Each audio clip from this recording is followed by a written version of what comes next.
I think it was really positive to take from this year. I believe that every team that is going to be great and be successful is going to have its trials, its tribulations, its ups, its downs, its good and its bads. I felt like we experienced some of those goods early.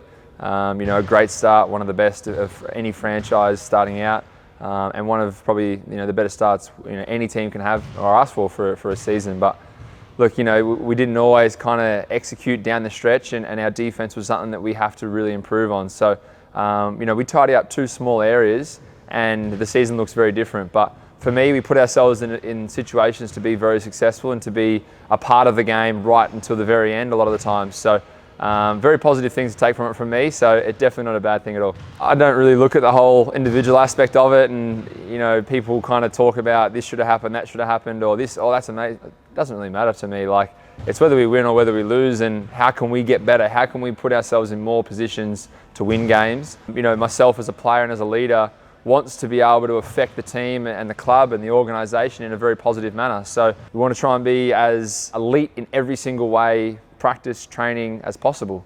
Statistics for me don't mean anything. It's just about, did I help my teammates get better today?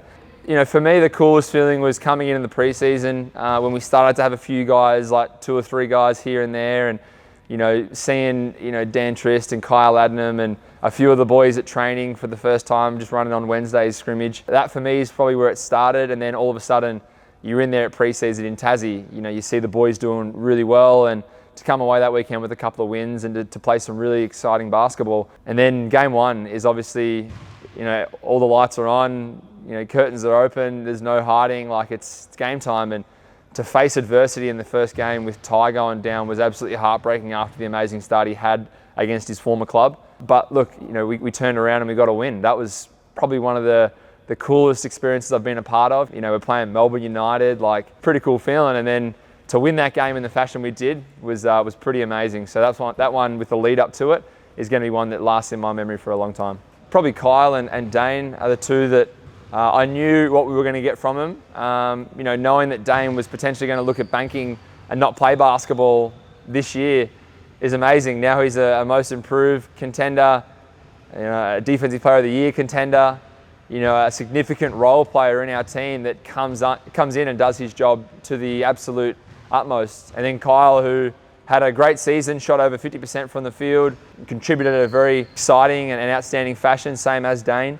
So 2 guys that came in with probably chips on their shoulder to prove a little bit.